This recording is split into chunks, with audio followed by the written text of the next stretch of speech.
네, 잘 들리시나요? 뒤쪽에서 잘 들리시죠? 예, 그럼 시작하겠습니다. 네, 반갑습니다. 오늘 사실 아침에 비가 오지 않을까 굉장히 좀 어제부터 걱정을 했었는데, 비도 안 오고, 오늘 날씨도 굉장히 아주 쨍쨍하진 않지만, 너무 덥지도 않고 춥지도 않고 굉장히 좋은 날씨에 굉장히 많은 분들이 오셔가지고, 예, 굉장히 기쁩니다. 오늘 제가 그 머신러닝과 텐서플로우의 아주 간단한 내용을 말씀을 드리게 됐고요. 여기 오신 분들이 어느 정도의 그 경험을 가지고 계신지 제가 좀 알면은 저한테도 도움이 좀 될 것 같아서 간단하게 설문조사를 한번 해볼게요. 여기 오신 분들 중에 내가 지금 학생이다 하는 분 손 한번 들어보시겠어요? 학생분들 굉장히 많네요. 절반 정도. 나는 학생이 아니고 지금 졸업을 했다. 졸업을 해서 이제 현업에서 일하고 있다 하시는 분 손 한번 들어보시겠어요? 어떻게 되시네요? 네. 그러면 이분들 중에 나는 안드로이드 개발자다. 좀 되시고, 나는 웹 개발자다. 웹 개발자가 더 많으시고, 나는 백엔드 서버단 개발자다. 네, 그런 분들도 좀 계시고요. 여기 계신 분들 중에 그러면 어떤 형태로든 머신러닝을 공부하려고 시도라도 해본 적이 있다. 꽤 되시네요. 네. 했는데 잘 안 됐다 하시는 분 손 한번 들어. 네, 다시. 거의 대부분 다 손을 드시는데, 네. 저도 굉장히 많은 시행착오를 했었고요. 재밌는 토픽인 거는 저 개인적으로는 확실히 그렇게 생각을 했기 때문에 오늘 이제 용기를 내서 저도 발표까지 준비를 했습니다.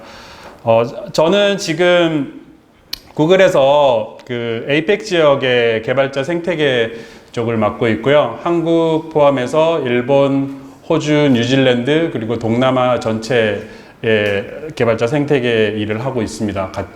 저희 팀원들이 한국에도 있고, 일본에도 있고, 싱가포르도 있고, 필리핀에도 있고, 그렇습니다. 그래서 굉장히 다양한 나라의 다양한 분들과 굉장히 즐겁게 잘 지내고 있고요. 오늘 다룰 내용은 크게 머신러닝이 어떤 것이다 라는 이야기와 그 다음에 거기서 뉴럴 네트워크, 그러니까 뒤에 다시 바로 나오지만 AI, 머신러닝, 뉴럴 네트워크, 딥러닝 이쪽은 결론부터 미리 말씀드리면 제 경우에 있어서는 뭔가 새로운 용어들이 계속 나오더라고요. 안타깝게도 그 용어들이 다 영어죠. 그리고 수식도 계속 나오고 그래서 굉장히 복잡했는데 제가 만약에 제 의도대로 잘 진행이 된다면 가능하면 좀 그런 각 용어들 간의 관계에 대해서 좀 간단하게라도 이해를 서로 할 수 있었으면 좋겠다. 그 정도의 목표를 가지고 있고요. 그리고 이제 이런 머신러닝을 쓰실 수 있도록 하기 위한 저희가 여러 가지로 내놓고 있는 그런 기술들에 대해서도 같이 공유를 드리려고 합니다. 미리 말씀을 드리지만 저도 이 분야에 대해서는 전혀 전문가가 아닙니다. 아까도 말씀드렸지만 저도 재밌어하고 흥미를 가졌기 때문에 공부를 조금 더 했었고요. 여러 가지 시행착오를 조금 더 해서 공부를 한 정도인 거고, 이 분야에 대해서 굉장히 전문가다, 엄청나게 많은 거를 알고 있다. 그렇진 않습니다. 그렇진 않지만 확실한 거는 굉장히 공부를 해보니까 너무 재밌더라고요. 그래서 저도 좀 나누고 싶었고요.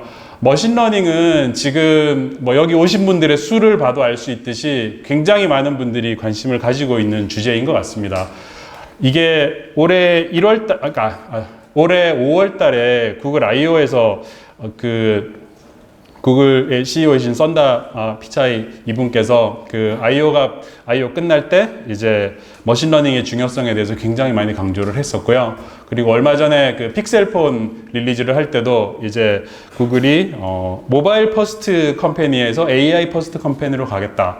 그렇게 선언을 했었고, 아마 굉장히 많은 분들이 여기저기에서 많은 소식을 들으셨을 거예요. 굉장히 많은 IT 업계에 있는 회사 여러 다양한 분들이 많은 노력들을 하고 있고, 이제 더 이상 머신러닝이 얼마나 중요한 얼마나 중요하다. 그런 이야기는 더 이상 할 필요가 없는 상황이 된 것 같습니다.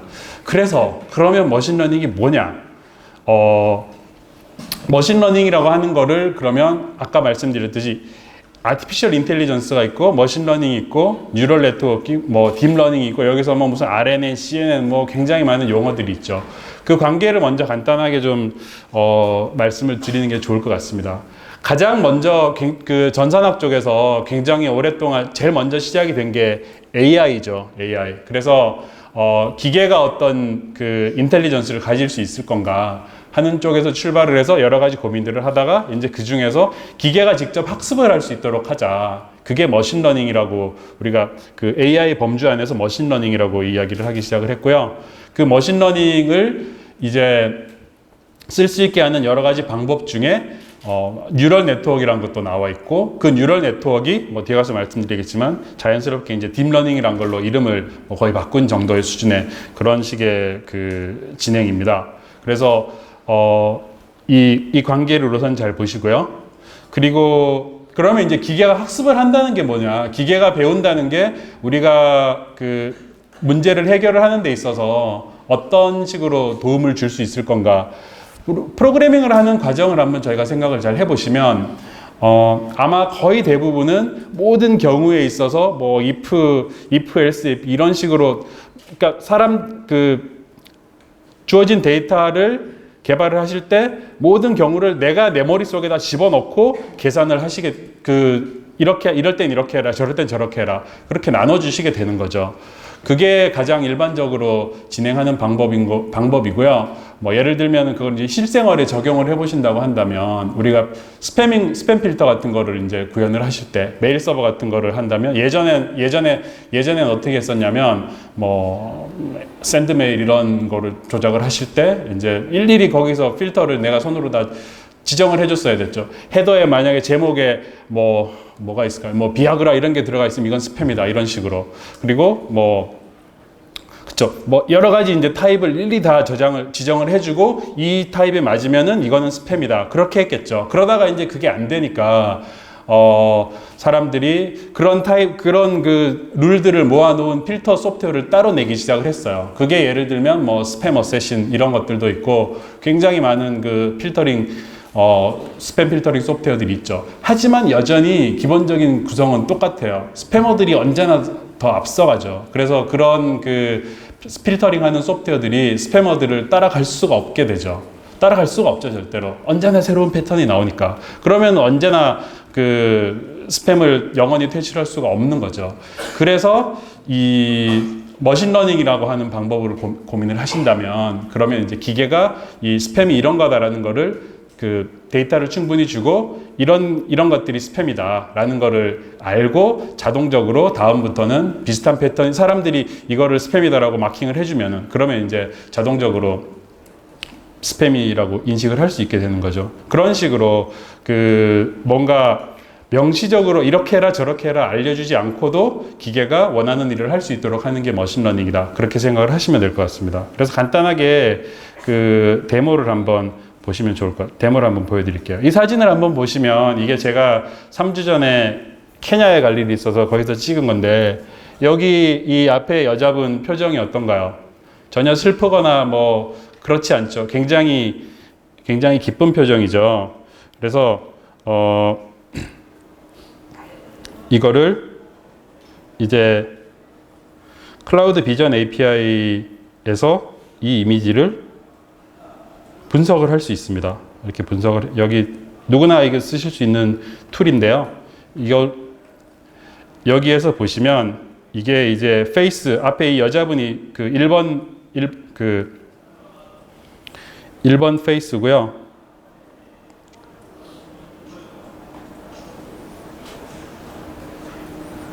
아, 2번이구나.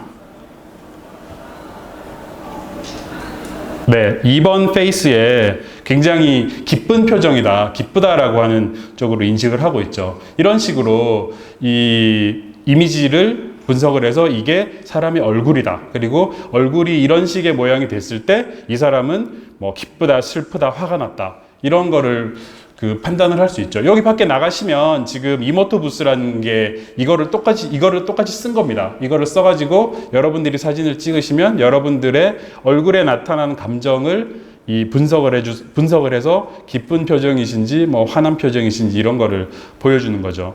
이게 이제 머신러닝의 예인데 이런 거를 그러면 어떻게 만드느냐 그런 이야기를 간단하게 하면 좋을 것 같습니다.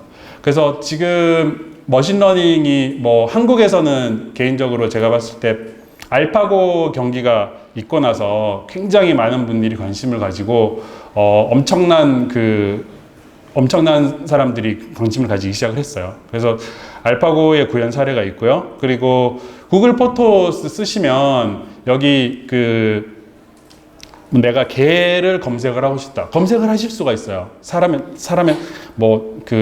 장소나 이런 식으로 검색을 하실 수가 있어요. 이런 것들이 나는 사진만 올렸을 뿐인데 이 사진에 내가 이게 개다, 이게 무슨 피라미드다 이런 설명을 해주질 않아도 이거를 일일이 이걸 기계가 다 인식을 해가지고 찾을 수 있게 하는 거죠. 이것도 머신러닝 기술이 적용이 된 거고요. 그리고 혹시 인박스를 쓰시면 여기에 간단하게 스마트 리플라이라고 하는 식으로 스마트 리플라이라고 해서 여러분들이 직접 그 답글을 쓰지 않아도 미리 몇 개의 답글을 제시를 해줍니다. 문맥을 확인을 해서요.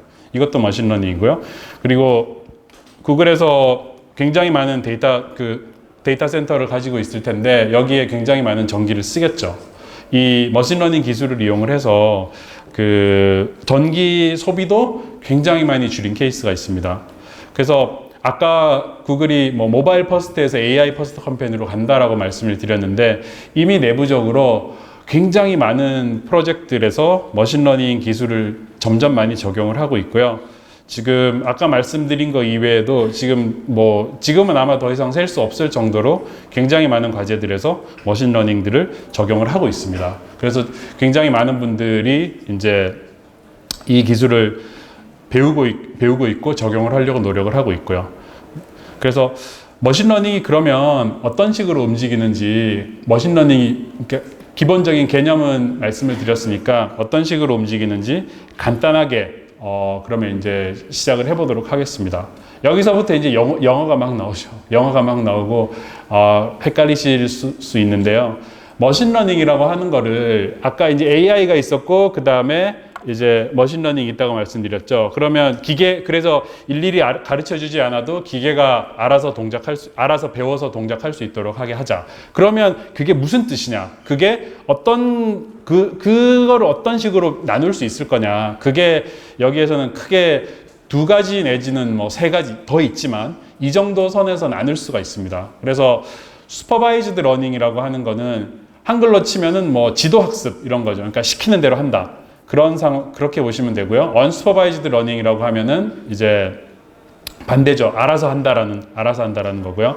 여기서 더 리인포스먼트 러닝이다. 몇 가지 더 있습니다. 그것까지는 이야기를 안 하겠습니다. 예를 들면 리인포스먼트 러닝 같은 경우에는 이전에 내가 했던 동작들이 이 다음번에 어떻게 미칠 거냐. 예를 들면 뒤에 가서 간단히 말씀드리겠지만 우리가 스타크래프트를 할 때 내가 그 상대방을 이기려면은 이전에 지금 어떤 유닛으로 어떤 동작을 해서 어떻게 공격을 했는지가 전체 승패에 영향을 미칠 거잖아요. 그래서 그거를 계속 잘 봐가지고 최적의 조합을 찾는 그런 방법이고요.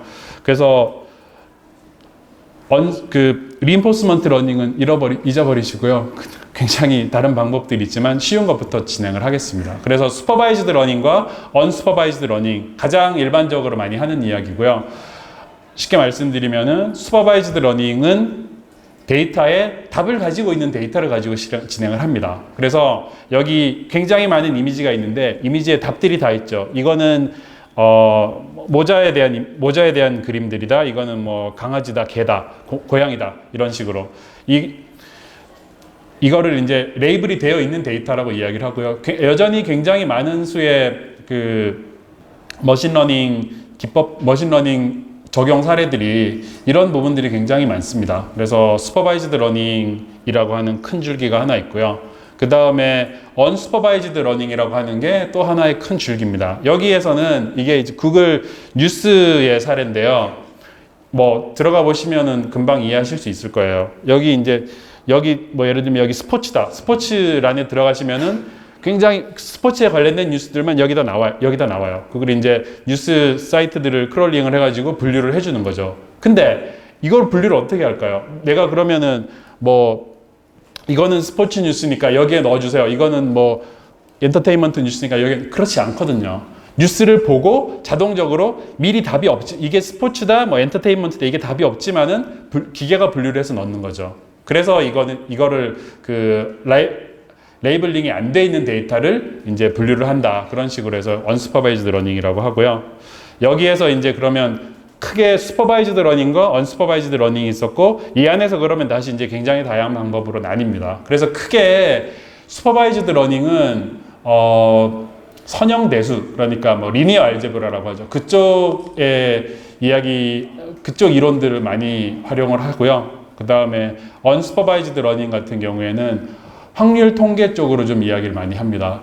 저도 이제 고등학교 때 확률 통계 배워보면 굉장히 어렵더라고요. 대부분 아마 비슷한 생각이실 텐데, 그러면서 이제 어려워지더라고요. 그래서 오늘은 이런 게 있다라는 걸 지금까지 크게 AI가 있고, AI에서 머신러닝이 있고, 머신러닝이 크게 슈퍼바이즈드, 언슈퍼바이즈드, 리인포스가 있는데, 그 중에서 슈퍼바이즈드 러닝이라는 게 이런 게 있다. 그 안에서 한 가지 사례만 말씀드리려고 해요. 그래서 슈퍼바이즈드 러닝에서는 여러 가지 이 안에서 이제 다양한 기법들이 존재를 합니다. 리니어 리그레션, 로지스틱 리그레션, 뭐 소프트웨어 이런 것들이 있고요. 언슈퍼바이즈드 러닝 여기도 다 영어죠. 뭐 무슨 베이시안 뭐 어쩌고 저쩌고 이런 부분들. 그래서 여기서 이제 그러면 언슈퍼바이즈드 러닝은 잊어버리고요. 슈퍼바이즈드 러닝만 다루려고 합니다. 지금 이제 점점 범위가 좁아지는 거를 잘 생각을 하시고요. 그래서 슈퍼바이즈드 러닝에서 지금 이 크게 나눠보면은 리니어 리그레션이라고 하는 방법과 로지스틱스 리그레션, 소프트맥스 리그레션, 이런 크게 세 가지 방법이 있습니다. 이 세 가지가 어떻게 다르냐? 어떻게 다를 것 같나요? 여기 잘 보시면 지금 여러분들 보시기에 가장 왼쪽이 리니어 리그레션이고요. 가운데가 로지스틱 리그레션, 가장 오른쪽이 소프트맥스 리그레션이에요.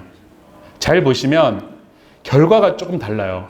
이쪽에 리니어 리그레션에 해당하는 부분은 점수가 지금 이제 데이터가 수업에 몇 번 참여했는지를 보고 이 학생이 시험 점수를 몇 점을 받았느냐라는 샘플 데이터인데요. 점수가 뭐 0점부터 100점까지 다양하게 나올 수 있죠. 그 레인지가 굉장히 넓어요. 근데 가운데를 보시면은 이제 이게 로지스틱스 리그레션이라고 하는 건데, 이 방법을 쓰시면은 아웃풋이, 그러니까 결과가 두 개 중에 하나뿐이에요. 여기선 지금 그 튜머, 그러니까 이거 종양의 크기를 가지고 이게 그러면 이 종양이 암이냐 아니냐 이거를 판단을 하는데, 이거는 답이 여러 개일 필요가 없어요. 암인지 아닌지 이야기만 하면 되거든요. 이렇게 답이 두 가지로 나올 때 쓰는 방법이 로지스틱스 리그레션이고요.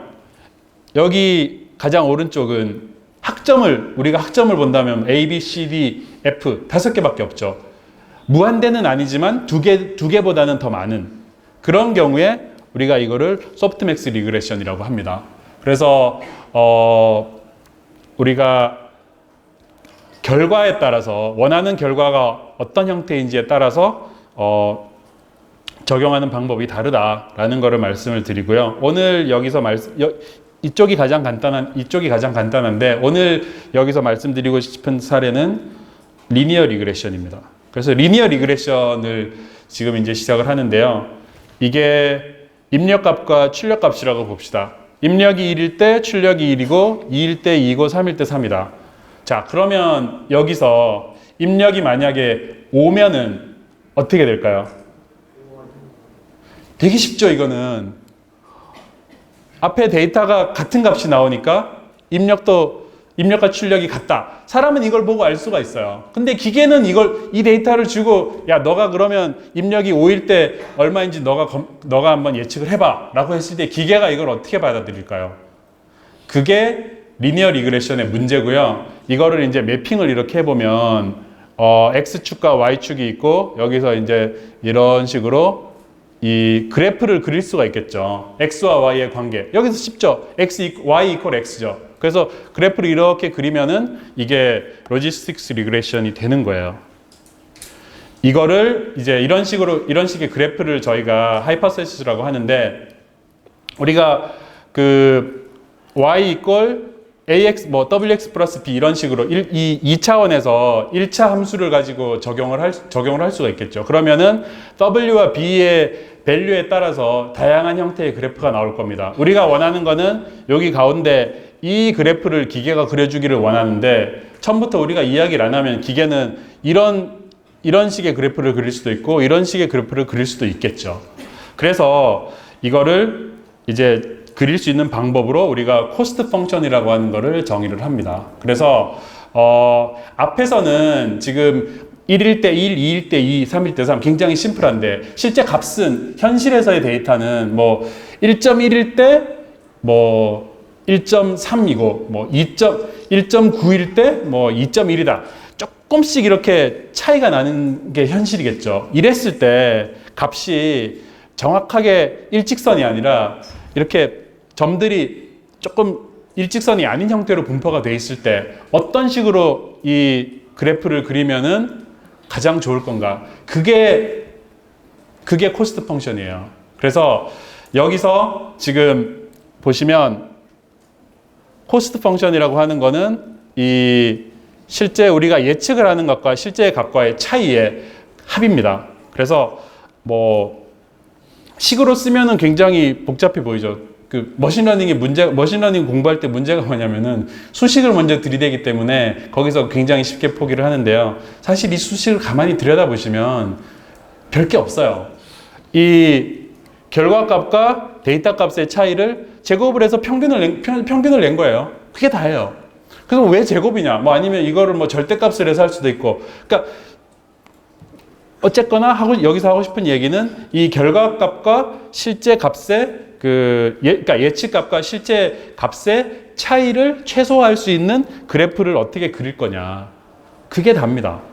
그 그래프를 그러면 어떤 식으로 그릴 거냐. 우리가 아까 코스트 펑션이라고 하는 거를 앞에 이런 식으로 그 결과값과 그 예측값과 그 다음에 실제 값과의 차이, 실제 값의 차이의 평균이라고 했죠. 평균을 그러면 실제로 계산을 할 수가 있어요. 코스트를 이렇게 정의를 했을 때 우리가 앞에서 지금 앞에서 펑션이 y 이퀄 wx 플러스 b라고 했죠. 앞에서 우리가 원하는 답은 y 이퀄 x죠. 그러면 그때는 w가 1이고 b가 0이죠. 아주 심플한데 이거를 w와 b의 그 w를 고민을 해보시면 그 w가 1일 때 2일 때, 뭐 3일 때 일일이 다 코스트를 계산을 하실 수가 있어요. 앞에서 드린 대로. 왜냐하면 그래프가 나오잖아요. 그런 식으로. 그래서 여기서 보시죠. 그러면 W가 1이면은 아까 우리가 원하는 이게 답이죠. W가 1이면은 코스트가 0이 돼요. 심플하죠?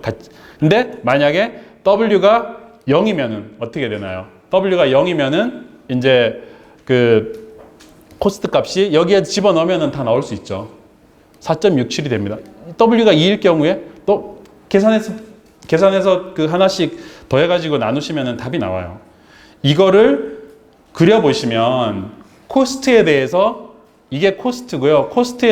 W에 대해서 코스트를 이렇게 그릴 수가 있어요. 우리는 아까 W가 1일 때 코스트가 0이었죠. 그게 답이죠. 그게 답인데 이런 식으로 그려보면 W가 1 기준으로 작아지거나 커질 때 그래프는 이런 식으로 나올 겁니다. 이랬을 때 우리가 이 W를 임의로 정했을 때 코스트가 얼마인지는 기계적으로 그거는 계산을 할 수가 있죠. 그게 우리가 지금 한 거랑 마찬가지예요. 그러면 기계를 보고 기계한테 여기서 나한테 내가 원하는 우리는 이미 답을 알고 있지만 여기서 코스트가 가장 작아지는 값을 나한테 알려줘. 그게 머신러닝이에요. 그래서 여기에서는 지금 이 W와 코스트의 관계를 이렇게 정했는데 여기서 우리가 하고 싶은 이야기는 어떻게 그러면은 이 W가 예를 들어서 뭐 여기 마이너스 2 정도라고 생각을 합시다. 마이너스 2 정도에서 출발을 해가지고 이제 2에서 1로 어떻게 마이너스 2에서 1로 어떻게 갈 거냐. 이거를 저희가 그 여러 가지 기법들이 있는데 그 중에 가장 아마 거의 대부분의 그 머신러닝 코스에서 하시는 그 이야기는 그레디언트 디센트라고 하는 알고리즘이에요. 이게 어떻게 들어가는 거냐면은 어느 특정한 그 시작값이 있고요. W의 시작값이 있고 W의 시작값에서 이거를 기울기를 이 그래프의 기울기를 보시면은 기울기가 이쪽 마이너스 2에서는 기울기가 마이너스잖아요. 그러면은 앞으로 좀 가라. 조금씩 증가를 해봅니다. 그래서 여길 앞으로 더 갔을 때 코스트가 더 작아지면은 이거 좋은 거죠. 여기서 그러면은 마이너스 1로 갔어요. 마이너스 1로 가가지고 또 아직 여전히 기울기가 이 마이너스니까 또 한 번 더 갈 수 있어요. 조금씩 더 가. 여기서 만약에 0에서 뭐 한 2 정도로 갔을 때 이렇게 갔을 때는 여기서 또 이 기울기가 아까랑은 성격이 완전히 다르죠. 그러면은 값을 줄여라. 이런 식으로 여기서 이렇게 갔다가 여기서 만나는 이거는 우리가 기계한테 시킬 수가 있죠. 어느 특정한 그 지점에 기울기를 보고 기울기에 따라서 앞으로 갈 건지 뒤로 갈 건지 정해주는 거죠. 그거를 그레디언트 디센트라고 하는 알고리즘을 쓰는 거고요. 아까는 굉장히 간단한 형태의 W와 코스트의 관계를 말씀을 드렸는데 여러 가지 뭐 데이터의 형식이나 이런 거에 따라서는 이렇게 복잡할 수가 있어요. 하지만 원리는 똑같습니다. 이거를 아까는 이제 우리가 그 밥그릇 모양처럼 그렇게 나왔는데 뭐 이런 식으로 나올 수도 있겠죠. 이렇게 했을 때 가장 작은 쪽으로 그 W를 최소화하는 방법으로 아까 그러니까 코스트를 최소화하는 W와 B의 값을 찾는 게 머신러닝이에요. 끝이에요. 네. 이거를 이제 여러 가지 방법으로 구현을 하실 수가 있는 거죠.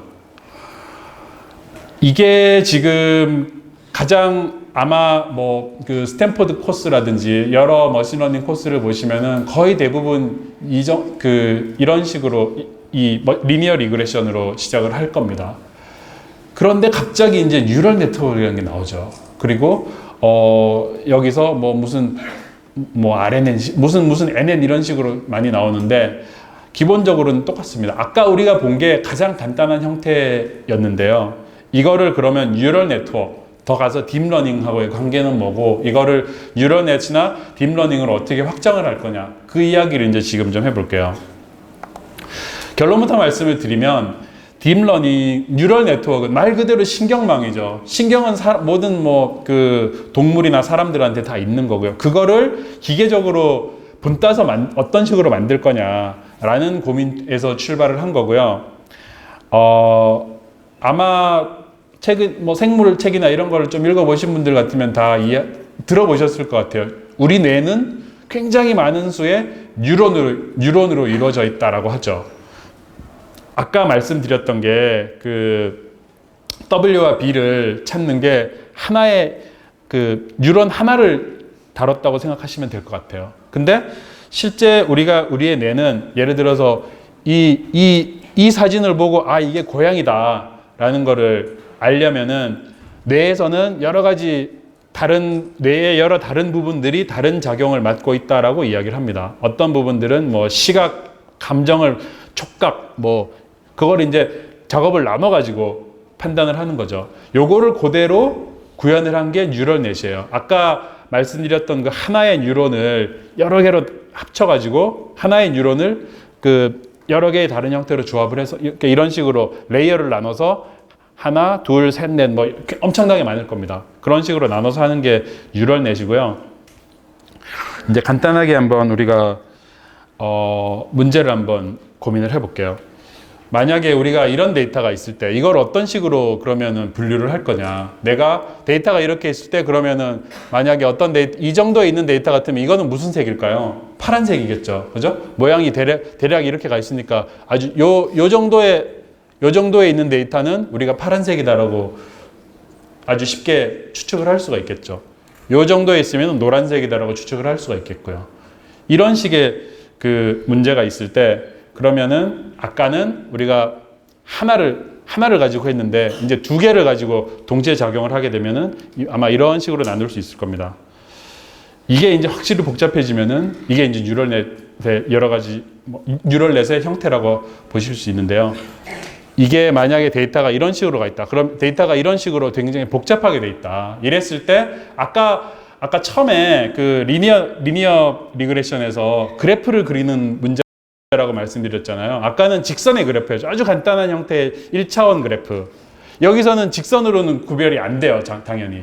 이거를 그러면 이랬을 때 아까 말씀드린 그런 원리로 코스트를 최소화를 하면서 에러를 최소화를 하면서 이 그림을 여기를 어떤 영역으로 분류를 할 거냐. 문제가 복잡해졌지만 본질은 같은 거예요. 그게 뉴럴넷이고요. 여기에서 다양한 그 레이어를 적용을 하고 다양한 뉴런들이 이 인풋과 아웃풋을 서로 조합해 가면서 이런 식의 분류를 해줄 수 있도록 해주는 게 뉴럴넷이다. 그렇게 보시면 될 것 같습니다. 뭐 공부를 하시다 보면 그래서 이제 뭐 백프로퍼게이션이다. 뭐 여러 가지 이야기들이 나오는데 간단하게 말씀을 드리면 여기에 인풋이 이제 이쪽에 아웃풋이 뭐 각 뉴런들에 대해서 W하고 B가 다 정해졌을 거잖아요. W하고 B가 최적의 W와 B를 정하는 게 문제거든요. 아까는 W와 B를 하나의 뉴런에 대해서 정했지만 여기에서 원하는 거는 여기서 지금 몇 개인가요? 여기 하나, 둘, 셋, 넷, 다, 일곱, 여덟 개, 16개, 그 다음에 하나, 둘, 셋, 넷, 다섯. 그러니까 21개의 뉴런들에 대해서 각각의 W와 B를 잘 조합을 하면은 이런 식의 아웃풋이 나올 수 있는 그래프를 그릴 수 있다라고 하는 겁니다. 그 W와 B를 요 각각에 대해서, 그러니까 요 전체의 개별 뉴런들에 대해서 어떻게 정해줄 거냐. 그게 예전에는 최적의 그 누구도 그걸 할 수 없다라고 해서 아마 전산학 쪽을 오래 좀 예전 그 히스토리를 보시면 이게 어느 날 갑자기 새로 나온 게 아니에요. AI라고 하는 건 굉장히 오래된 문제고 중간에 암흑기가 한번 있었어요. 그게 왜 그랬냐면은 어느 시점에 우리가 이런 식으로 뉴럴넷을 구성을 할 수가 있는데 그랬을 때 이 각각의 그 개별 노드에 대해서 W와 B를 최적의 W와 B를 자동으로 알 수 있는 방법이 없다라는 뭔가 그 한계에 좀 부딪혔었거든요. 그러다가 이제 최근 몇 년 전에 뭐 캐나다에 계신 교수님, 굉장히 그 연구하시는 분들이 아니다. 이게 이제 여기서 말씀드리는 백프로퍼게이션이라고 하는 방법을 써서 이 앞에 출력이 뒤에 아웃풋에 어떻게 영향을 미치고 이 뒤에 아웃풋이 다시 또 앞에 출력이 어떻게 영향을 이렇게 왔다 갔다 하면서 요 각각의 그 노드에 대한 W와 B를 잘 최적의 조합을 찾는 방법을 고안을 했거든요. 거기에서 브레이크스루가 일어나고 이후에 굉장히 많은 뉴럴넷의 그 사례들이 나오게 된 겁니다. 이거는 네. 그래서 지금 노드 하나에 대해서 이야기를 했었고요. 이렇게 많이 들어가면 그게 뉴럴넷이다라고 말씀을 드렸고 거기서 이제 중간에 한번 암흑기가 있었다.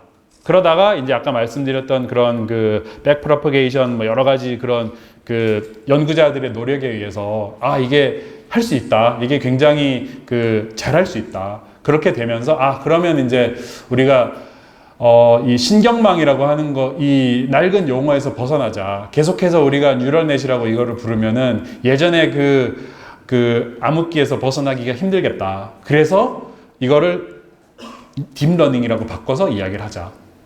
그게 지금 아주 간단한 사례입니다. 아주 간단한 히스토리예요. 그래서 지금 아마 조금 더 공부를 해보시면은 뉴럴넷이나 지금 요즘 업계에서 돌아가는 이 머신러닝 쪽의 이야기들은 굉장히 많은 프로세싱 파워, 엄청나게 큰 컴퓨팅 서버를 쓰는 쪽으로 가고 있는데 그게 왜 그러냐면 이쪽의 계산들이 굉장히 많이 복잡하기 때문에 그래요. 그게 예전에는 그만한 컴퓨팅 자원이 없었지만 지금은 그런 걸 이제 가져다 쓸 수 있기 때문에 이런 식의 좀 더 빠르고 좀 더 빠르게 결과를 낼 수가 있게 된 거죠. 그러면서 이제 GPU도 활용을 하시고, 인텔 같은 경우에는 얼마 전에 자기들 CPU에서도 이제 머신러닝 관련된 인스트럭션을 넣겠다. 엔비디아도 굉장히 바쁘죠. 굉장히 지금 이쪽의 브렉스루 이후에 굉장히 많은 업체에서 굉장히 많은 시도들을 하고 있습니다. 그거는 이제 하드웨어 쪽의 이야기고, 이런 말씀드린 머신러닝의 방법들을 실제로 개발하시는 분들이 그러면 소프트웨어를 짜셔야 될 거잖아요. 이론은 똑같아요. 내가 같은 이론에 의해서 이 아까 말씀드렸던 예를 들면 뭐 디센트 그레디언트를 쓰시겠다. 그러면은 내가 다 할 수도 있어요.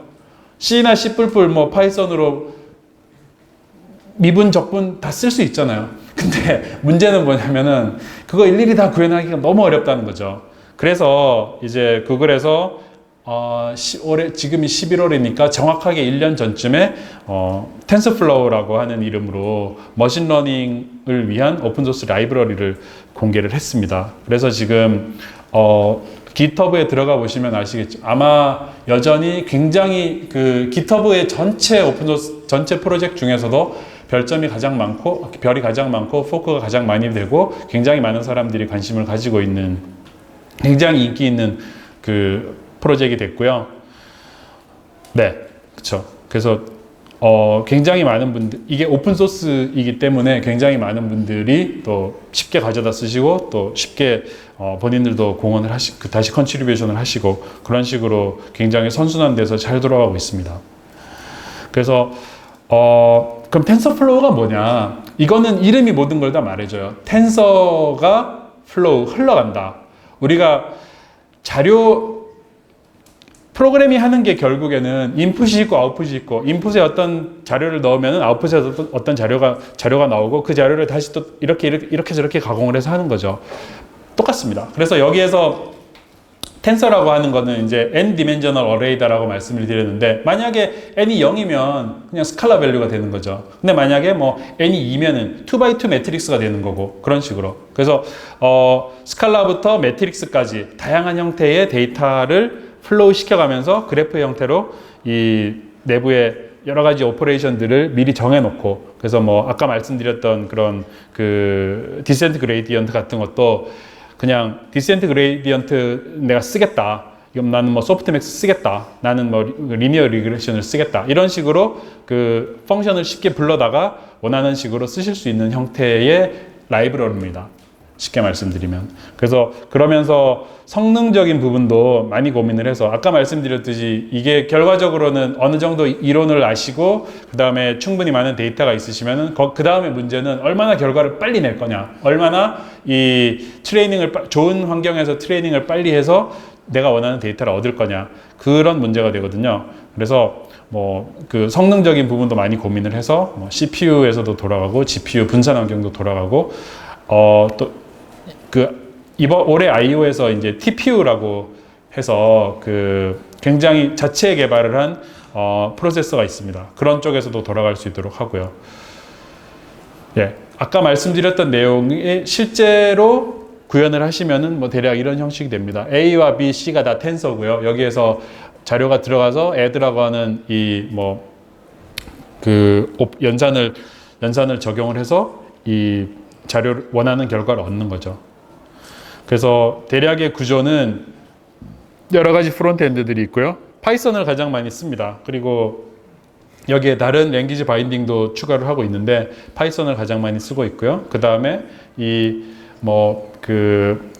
특히 이제 매트릭스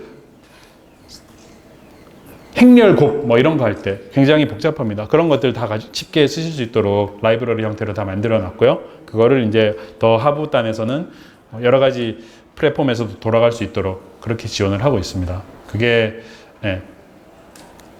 그래서 텐서플로우를 쓰시면은 기존에 이런 식으로 진행을 하던 부분들이 조금은 더 편리하게 쓰실 수가 있고요. 실제 코드는 아까 말씀드렸던 그런 그 복잡한 그런 이론들을 이미 다 이제 여기서 구현을 해놨기 때문에 모든 라이브러리들이 다 마찬가지지만 다시 말씀드리지만 직접 하실 수도 있어요. 내가 직접 다 만들어가지고 뭐 행렬 곱도 내가 다 구현을 하고 미분도 구현을 하고 적분도 구현을 하고 확률 통계 다 구현을 하시고 그럴 수도 있어요.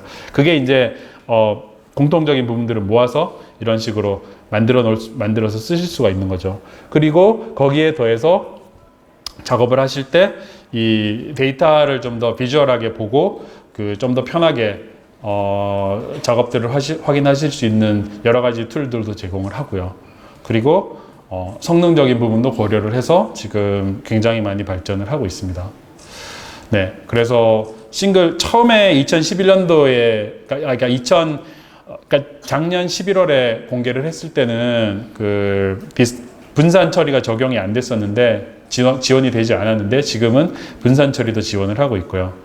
그래서 오픈 소스로 이게 공개를 하고 있기 때문에 굉장히 다양한 곳에서 굉장히 많은 사례들이 있습니다. 이거는 일본의 어떤 오이를 재배하는 농가에서 이제 자기 부모님이 오이를 재배를 하시는데 이거를 일일이 다 이제 그러면 오이를 분류를 해야 된대요. 그래서 이게 뭐 상품이다, 중품이다, 하품이다, 크기나 모양에 따라서 이거를 이제 텐서프로를 이용을 해가지고 이미지들을 다 받아서 트레이닝을 시킨 다음에 자동으로 이거는 그러면은 이쪽 버킷에다 넣고 이거는 저쪽 버킷에다 넣고 이런 식으로 작업을 한 사례가 있고요. 그리고 이거는 이제 연예인들 사진을 굉장히 많이 트레이닝을 해서 사진을 넣으면은 이게 어느 연예인이다. 이런 이야기도 있고요. 그리고 뭐,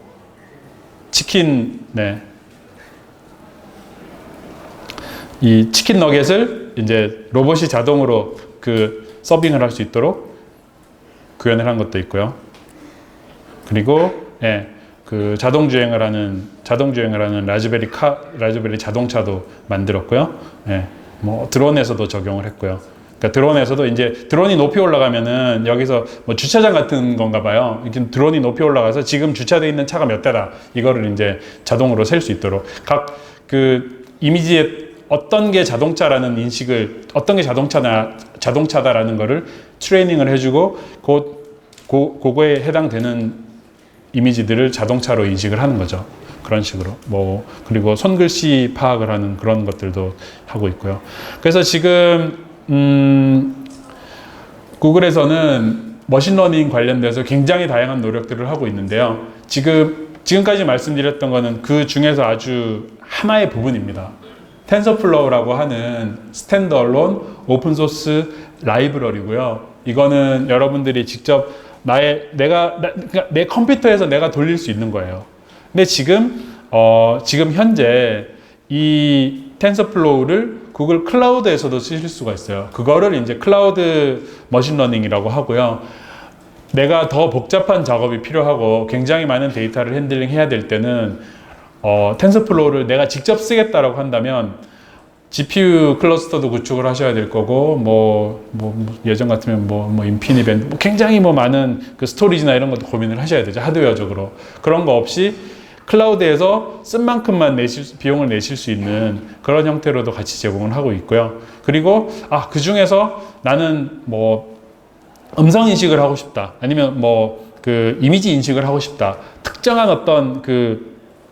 특정한 문제 카테고리가 있으시면은 그런 것들은 또 별도로 API를 내놓은 것들이 있습니다. 그러면 머신러닝은 몰라도 음성인식을 바로 가져다가 쓰실 수가 있어요. 이런 식으로 해서 머신러닝과 관련해서 특히 이제 저는 개인적으로는 이거를 클라우드에서 돌아가는 것만 하지 않고 오픈소스로 같이 내고 있는 거, 저는 개인적으로 오픈소스를 굉장히 좋아하는데요. 같이 내고 있다라고 하는 거에 굉장히 개인적으로는 굉장히 뭐라고 해야 되나요? 자랑스럽게 생각을 합니다. 그래서 여러분들이 다양한 옵션을 가지고 여러분들의 머신러닝 문제를 풀 수 있는 굉장히 많은 방법들을 제공을 합니다.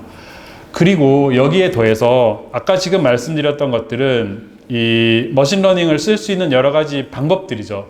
근데 조금만 더 공부를 해보시면은, 특히 이제 공부를 하시는 입장에서 머신러닝이 데이터가 없으면은 머신러닝을 트레이닝을 하실 수도 없고요. 연습을 하실 수도 없어요. 그래서 이렇게 머신러닝을 구현을 해서 쓸 수 있는 소프트웨어 내지는 이 플랫폼을 제공을 하는 거에 더해서 여러분들이 연구나 공부를 하실 때 쓰실 수 있는 데이터도 같이 제공을 하고 있습니다. 그래서 얼마 전에 800만 개, 여기서 8M은 100만이에요. 800만 개의 유튜브 API, 유튜브 비디오들에 대한 정보를 일일이 다 라벨링을 해가지고 제공을 해줍니다. 그래서 이게 아까 말씀드렸던 슈퍼바이즈드 러닝이죠. 이 비디오는 이거다. 이 비디오는 이런 거에 대한 비디오다. 이런 정보를 이거를 일일이 다 이거는 사람이 할 수밖에 없어. 이거를 사람이 다 작업을 해가지고 이만큼의 그 비디오를 또 나눠보시면 여기 이제 1.9 빌리언 프레임 피처라고 돼 있죠. 비디오는 결국 여러 60ps 뭐 이런 식으로 1초에 60개의 이미지가 다시 합성되어 있는 거잖아요. 이 안에 모든 그 프레임 단위까지로 나누면 데이터의 개수는 훨씬 더 커지죠. 그래서 800만 개의 비디오를 라벨링을 한 여러 다양한 비디오들을 내놨고요. 그리고 비디오가 있으면 또 이미지도 있죠. 머신러닝 공부를 하시면은 이미지넷이라고 하는 아니면 MNIST 이런 식으로 일반적으로 많이 쓰시는 이미지 데이터들이 있는데 구글에서도 이제 900만 개의 이미지 URL 거기 들어가시면 이미지 다운받으실 수 있는 거죠.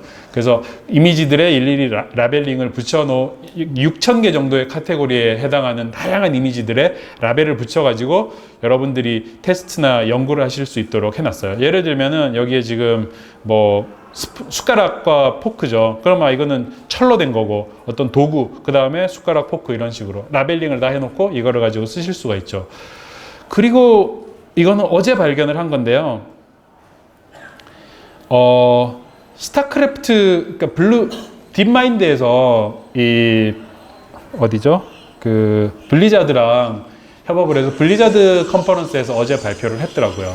그래서 스타크래프트를 AI에 쓸 수 있도록 사람보다 지금은 기계가 그러니까 기계가 지금 사람을 이기지를 못하는데 이거를 이제 아까 처음에 말씀드렸던 그 리인포스먼트 러닝이라고 하는 방법을 써서 지금 개발을 하려면은 그러면 이제 기계가 테란이 됐든 저그가 됐든 이 기계 프로그램으로 이 각각의 유닛을 어디로 갈지 공격을 할지 이런 거를 해줄 수가 있어야 되는 거죠.